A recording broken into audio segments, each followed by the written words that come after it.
కేంద్రంలో అధికారంలో ఉన్నటువంటి భారతీయ జనతా పార్టీ ప్రభుత్వం నరేంద్ర మోడీ గారు గడిచినటువంటి 10 సంవత్సరాలు పూర్తి చేసుకుని 11వ సంవత్సరంలో అడుగుపెట్టారు.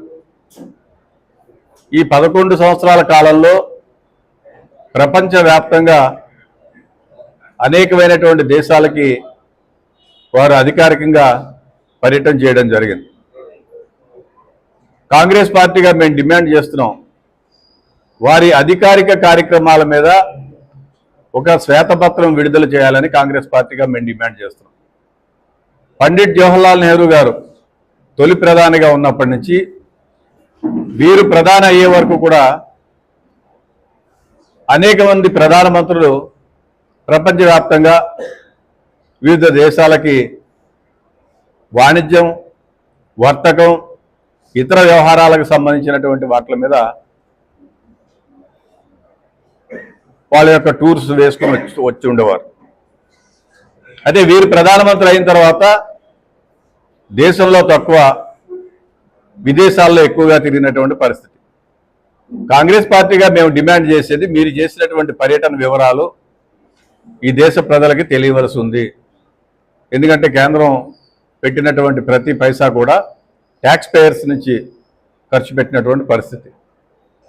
ట్రేడ్ ప్రమోషన్ కోసం ఈ దేశం ఎంత లబ్ధి పొందింది, ఇంటర్నేషనల్ రిలేషన్స్లో ఈ దేశం ఎంత లబ్ధి పొందింది, బైలాటరల్ మ్యాటర్స్లో ఆర్ మల్టీలాటరల్ మ్యాటర్స్లో ద్వైపాక్షిక్ కానీ త్రైపాక్షిక్ కానీ ఇతర ఒప్పందాల ద్వారా ఈ దేశానికి ఏం లాభం జరిగింది అనేటువంటిది ప్రజలందరూ కూడా తెలుసుకోగోరుతున్నారు. ప్రధానంగా ఈ దేశంలో ఉన్నటువంటి కార్పొరేట్ కంపెనీలకి ఈ దేశంలో ఉన్నటువంటి వనరులన్నింటినీ కూడా దారాదత్తం చేస్తూ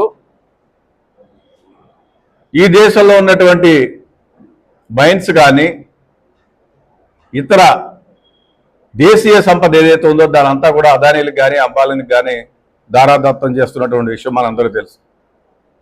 గతంలో ప్రధానమంత్రి గారు ఆస్ట్రేలియా పర్యటనకు వెళ్ళినప్పుడు మనం చూస్తాం, state bank of India chairman తీసుకుని వెళ్ళి కోలుకు సంబంధించినటువంటి ఒప్పందాలు అక్కడ సంతకాలు పెట్టినటువంటి పరిస్థితి. ఇటీవల కాలంలో అనేకమైనటువంటి ఎలిగేషన్స్ వస్తున్నాయి అదానీ సంస్థ మీద. కాంగ్రెస్ పార్టీగా మా leader of opposition Rahul Gandhi గారు పలు సందర్భాల్లో చెప్పడం జరిగింది, ఈ దేశం అంతా కూడా కార్పొరేట్లకు దోచిపెడుతోంది భారతీయ జనతా పార్టీ అని. బడ్జెట్ మీద రాష్ట్రపతి ప్రసంగానికి ధన్యవాదాలు తెలిపేటువంటి తీర్మానాలు కూడా వారు మాట్లాడితే వారు గొంతు నొక్కేటువంటి ప్రయత్నం చేశారు. నిన్న కాక మొన్న ఒక వారం రోజులుగా దేశవ్యాప్తంగా ఒక సర్వే సంస్థ ఒక రిపోర్ట్ని బయటపెట్టింది. దాంట్లో ఈ అదానీ, సెబీ వీళ్ళిద్దరి యొక్క రిలేషన్షిప్ను కూడా ఎస్టాబ్లిష్ చేసినటువంటి విషయాన్ని చూసాం. సెబీ చైర్మన్ గారి యొక్క హస్బెండ్ అదానీ సంస్థలో ఉన్నారు. తద్వారా సెబీ ద్వారా అదానీ సంస్థకి లబ్ధి చేకూర్చే విధంగా జరుగుతుంది అనేటువంటి దాని మీద జాతీయ స్థాయిలో కాంగ్రెస్ పార్టీ ఒక జేపీసీని, జాయింట్ పార్లమెంటరీ కమిటీని వేయాలని చెప్పి మేము డిమాండ్ చేస్తున్నాం. సో డెఫినెట్గా ఈ జరుగుతున్నటువంటి అక్రమాలు ఏవైతే ఉన్నాయో, ఆర్థిక అక్రమాలు ఏవైతే ఉన్నాయో వాటిలన్నింటినీ కూడా సమగ్ర విచారణ జరపాలని చెప్పేసి కాంగ్రెస్ పార్టీగా మేము చెప్పదలుచుకున్నాం. సో ఈ దేశంలో సోలార్కి సంబంధించినటువంటిది పెద్ద స్కామ్ జరుగుతోంది. గతంలో యూపీఏ ప్రభుత్వం ఉన్నా, గత ప్రభుత్వాలు ఉన్నా కూడా సోలార్కి సంబంధించి కేంద్ర ప్రభుత్వం తీసుకున్నటువంటి విధానపరమైనటువంటి నిర్ణయాలు, ఇప్పుడు కేంద్ర ప్రభుత్వం తీసుకున్నటువంటి విధానపరమైనటువంటి నిర్ణయాలు కూడా ఈ దేశంలో ప్రజలందరికీ కూడా తెలియవలసినటువంటి అవసరం ఉంది. ఇవే కాకుండా మనం ప్రధానమంత్రి గారు పలు సందర్భాల్లో చెప్పారు, డాలర్ రేటుని నేను అంతర్జాతీయ స్థాయిలో తగ్గిస్తానని చెప్పడం జరిగింది. అటువంటిది ఈరోజు డాలర్ రేట్ ఎంత ఉంది, ఆనాడు యూపీఏ ప్రభుత్వం ఉన్నటువంటి పరిస్థితుల్లో డాలర్ రేట్ ఎంత ఉంది అనేటువంటిది కూడా తెలియవలసినటువంటి అవసరం ఉంది. అదేవిధంగా రెగ్యులర్గా మనం చెప్పేదే డీజిల్, పెట్రోలు, ఇతర పెట్రోలియం బై ప్రొడక్ట్స్ ఏవైతే ఉన్నాయో వాటికి సంబంధించినటువంటి ధరలు ఏ విధంగా ఉన్నాయనేటువంటిది కూడా. సో వీటిలన్నింటినీ దృష్టిలో పెట్టుకుని ప్రధానమంత్రి గారు కానీ, ఈ దేశ ఆర్థిక శాఖ కానీ, ఈ దేశంలో ఉన్నటువంటి commerce and trade promotions ministry కానీ, ఈ దేశంలో ఉన్నటువంటి ఎక్స్టర్నల్ అఫైర్స్ మినిస్ట్రీ కానీ సోలోగా ప్రధానమంత్రి గారు విదేశాల పర్యటన చేయడం, లగ్జరియస్ హోటల్స్లో ఉండడం, వారు ఖర్చు పెట్టడం, ఇదంతా జరుగుతోంది. ఈ దేశానికి జరిగినటువంటి ప్రయోజనాల మీద ఈ దేశ ప్రజలుగా, బాధ్యత కలిగినటువంటి పౌరులుగా మేము తెలుసుకోగోరుతున్నాం. ఈ దేశానికి ఎంత లాభం జరిగింది, మీరు ఎన్ని ట్రిప్పులు వేశారు, ఎంత లాభం జరిగింది, ఎన్ని ఈ దేశానికి ఉపయోగకరమైనటువంటి పనులు జరిగాయనేటువంటిది ప్రధానమైనటువంటి అంశం. ఇక రాష్ట్రానికి సంబంధించినటువంటి ప్రధానమైనటువంటి విషయాలు మనందరికీ తెలుసు. 3 రాజకీయ పార్టీలు కలిసి ఒక కూటమిగా ఏర్పడి ఈ రాష్ట్రంలో అధికారాన్ని చేపట్టి 70 రోజులు అవుతోంది. మేనిఫెస్టోలో ఇచ్చినటువంటి అంశాలన్నింటినీ కూడా ఏవి కూడా ఇంప్లిమెంట్ చేయకుండా ఈవేళ వరకు తాత్సారం చేస్తున్నటువంటి విషయం.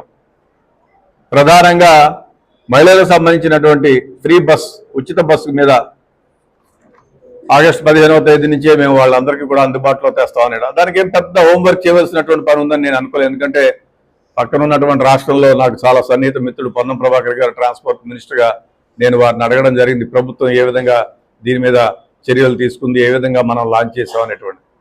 కర్ణాటకలో కూడా కాంగ్రెస్ పార్టీ ఇవ్వడం జరిగింది. మరి ఇక్కడికి వచ్చేటప్పటికి ఎందుకో వాళ్ళు మేనిఫెస్టోలో పెట్టినటువంటి అంశాలు ఏది కూడా ఇంప్లిమెంట్ చేసేటువంటి పరిస్థితి లేదు. వాళ్ళకి ముందే తెలిసి ఇవన్నీ కూడా ఇంప్లిమెంట్ చేయలేమని చెప్పి, అయినప్పటికీ కూడా కావాలని చెప్పి ఆనాడు ఎన్నికల అవసరం కోసం, ప్రజల్ని భ్రమలో గురి చేయడం కోసం, ప్రజలందరినీ కూడా ఆకట్టుకోవడం కోసం అనేకమైనటువంటి అంశాలను వాళ్ళు చెప్పారు. దాంట్లో 15,000 రూపాయలు ఇస్తామని చెప్పి విద్యార్థులందరికీ చెప్పడం జరిగింది. దాని తర్వాత రకరకాల స్టోరీస్, లీక్స్ వస్తున్నటువంటి పరిస్థితి.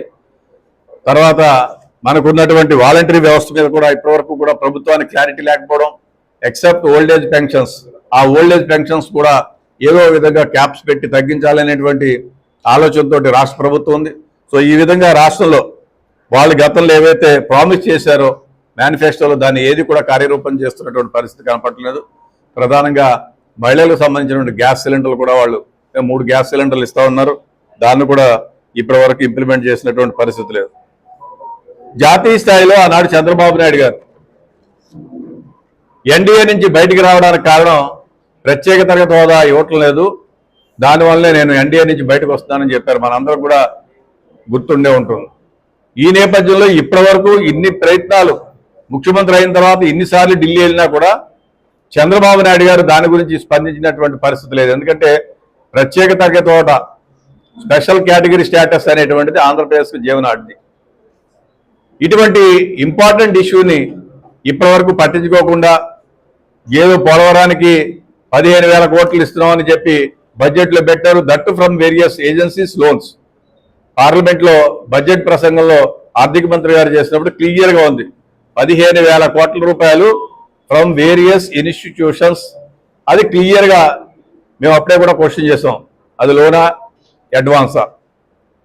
సో డెఫినెట్గా దాన్ని లోన్ కింద తీసుకునేటువంటి పరిస్థితి ఉంది, ఎందుకంటే ప్రొవైడ్ చేస్తామని చెప్పారు. సో పోలవరాన్ని కూడా పక్కన పెట్టారు, ప్రత్యేక తరగతి హోదాను పక్కన పెట్టారు.